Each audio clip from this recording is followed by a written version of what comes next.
আসসালামু আলাইকুম ভিউয়ার্স, আশা করি সবাই ভালো আছেন। যারা স্টার সেটআপ পেয়েছেন তাদের উদ্দেশ্যে আমার এই ভিডিওটা। স্টার সেটআপ পাওয়ার পরে সেটআপ করছেন, ভালো কথা, আপনার একটা সেটআপ চলে আসছে, আপনি অনেক খুশি, হ্যাপি। কিন্তু এই সেটআপ পাওয়ার পরে আপনারা অনেকে যেই ভুলটা করেন বা আমরা অনেকে যে ভুলটা করি, যারা স্টার দেয় তাদেরকে হিউজ পরিমাণ ফলো করি। হিউজ পরিমাণ ফলো করি। ফলো করার পরে তার কমেন্ট বক্সে উড়াদুরা কয়েকদিন কমেন্ট করি, ভাই আমাকে কিছু স্টার দেন। ইনবক্সে যায় বলি যে ভাই আমি তো স্টার পেয়েছি, উইকলি চ্যালেঞ্জ পূরণ করতে পারতেছি না, আমাকে কিছু স্টার দেন। এভাবে কিন্তু আমরা চাইতে থাকি এবং প্রতিটা কমেন্ট বক্সে তাদের এভাবে আমরা চেয়ে থাকি স্টার। কিন্তু একটা জিনিস মনে রাখবেন যে ফেসবুক রোবট যদি আপনার এই কথাবার্তা বুঝে ফেলে বা আপনার এই ওয়ে যদি বুঝে ফেলে যে আপনি কোন রাস্তায় হাঁটতেছেন স্টার পাওয়ার জন্য, তাহলে কিন্তু আপনার স্টার সেটআপটা কেড়ে নেবে। এই জন্য ফেসবুকে আপনি কাজ করতে আসছেন, আপনি স্টার যে সেটআপটা এটারে কিন্তু ছোট মনে করেন না। এই সেটআপটা আপনি ছোট মনে করেন না। একটা সেটআপ পেয়েছেন মানে আপনি আস্তে আস্তে বাকিগুলো পাবেন, সেভাবে কাজ করে যান। তবে এই ছোট এটাকে ছোট মনে করে যদি অবহেলা করে যদি হারাই ফেলেন, ফেসবুক যদি একবার কোনো কিছু আপনার কাছ থেকে নিয়ে যায় ওইটা কিন্তু সহজে দিবে না, সহজে দিবে না। এই জন্য এই জিনিসটা ধরে রাখতে হইলেও আপনি ওইভাবে কাজ করতে হবে। একটা কথা মনে রাখবেন, আপনি যদি সুন্দর সুন্দর কন্টেন্ট উপহার দিতে পারেন, আপনি যদি সুন্দর সুন্দর ভিডিও উপহার দিতে পারেন, আপনাকে মানুষ এমনিতে দেখবেন যে আপনারে স্টার দিবে।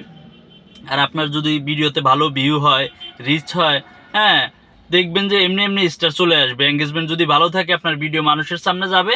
যারা ভালো মনের স্টার দানকারী তারা দেখবেন যে আপনাকে এমনিতেই স্টার দিবে। সে স্টার নেওয়া যায় না ভাই, যেটা বাস্তব কথা।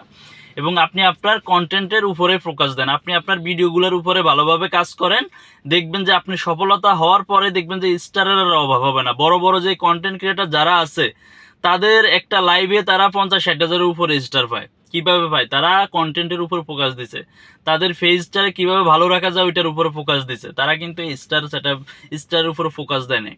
তো এই জন্যই বলি যে স্টার আপনি পেয়েছেন সেটআপটা ধরে রাখার জন্য আপনাকে সেভাবে কাজ করতে হবে। এখন যদি শুধু যারা স্টার সেটআপ দেয় আপনি তাদের পিছনে ঘুরতেছেন, আর বাকি যে অডিয়েন্স আপনার আছে বা বন্ধু বান্ধব আছে বা ফলোয়ার আছে তাদের দিকে তাকাইতেছেন না, তাইলে কিন্তু হবে না। আপনার সামনে যে ভিডিওগুলো আসবে ওই ভিডিওগুলো দেখতে হবে, গঠনমূলক কমেন্ট করতে হবে। আপনি আপনার সুন্দর সুন্দর ভিডিও কিভাবে আপলোড দিবেন সেই টার্গেট, সেই চিন্তা ভাবনা আপনার ভিতর থাকতে হবে। আপনি যদি স্টার সেটআপ পায়া যদি স্টার সেটআপ আলাগো পিছনে ঘুরে তেল মাইখা মাইখা স্টার আনেন, 2 দিন পরে আপনি কি কন্টেন্ট বানাবেন সেইটাই ভুলে যাবেন।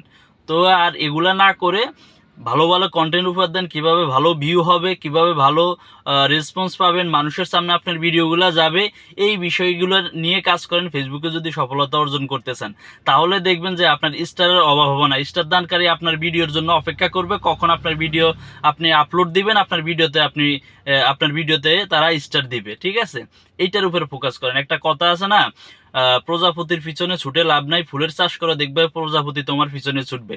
এই কথাটা মাথায় রাখবেন। ধন্যবাদ, ভালো থাকবেন, দেখা হবে পরবর্তী কোনো এক ভিডিওতে। আসসালামু আলাইকুম।